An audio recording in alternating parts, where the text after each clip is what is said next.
Okay, we move on to the thermal conduction. So we will start using what you call the geometry, based on geometry. Yeah? Okay. Before that, we will um, we will basically define the thermal conductivity. Okay, so the thermal conductivity is a measure of the ability of the material to conduct heat. Okay, and if we are to basically to differentiate in between K and CP, okay, we have two types of material here. We have water and we also have iron. Okay, so if you look at water conductivity is very low compared to iron, but in terms of the specific heat, okay, we will find that it is much superior lah compared to iron.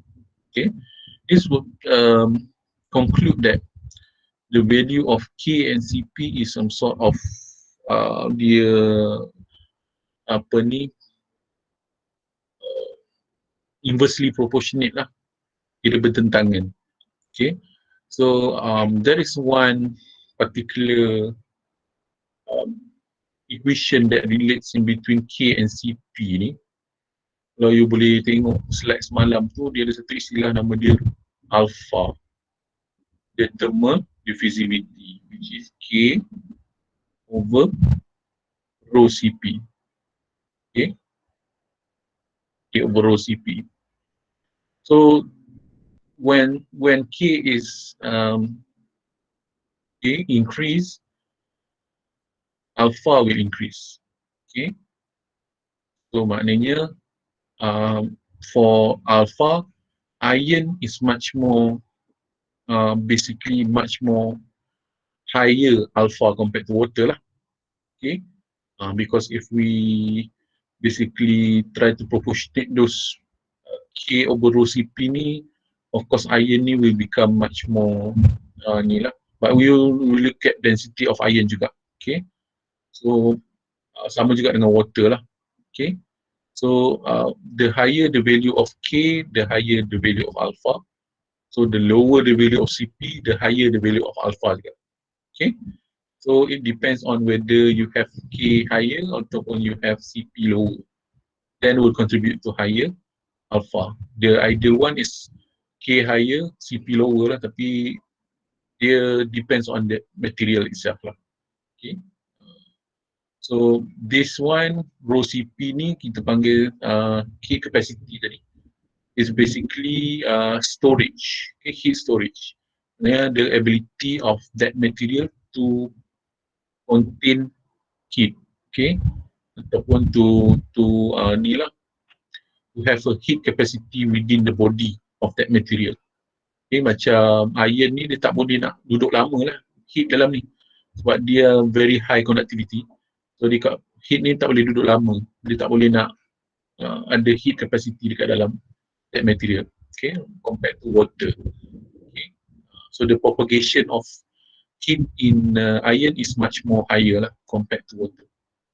Okay, dia pergi lagi jauh dah, dia boleh pecut lagi tinggi daripada dalam water. Okay, this one is basically to explain on the nature of the material. Okay, with regards to the thermal conductivity lah. Okay, for gas and liquid ni, we know that the thermal conductivity will be quite lower lah. Okay, so kalau gas ni memang paling rendah lah. Okay, sekali adalah gas, then liquid. Okay, and but for liquid ni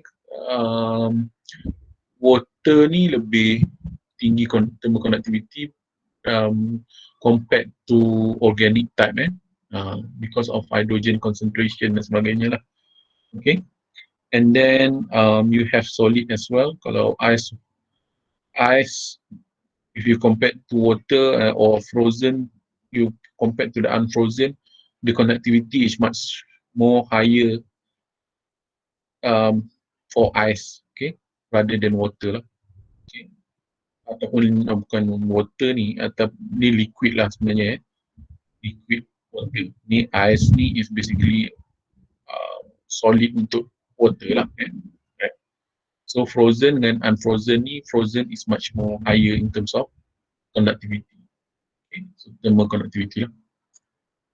Alright, this one is the value of K, which will depend on the temperature. Some of it be based on temperature lah.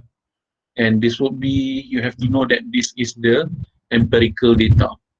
Okay, empirical data. So you have to do the experiment, okay, and the experimental setup has been shown to you in the previous slide. Yang ada apa? Dia ada macam bentuk ni, dia ada macam bentuk macam ni tu. Ini. Dan lepas tu dia ada apa ni? Dia punya plug ni, and then dia akan ada ni lah indication of berapa banyak apa nilai Q dia. Then dia ada equation untuk kira nilai K. Okay.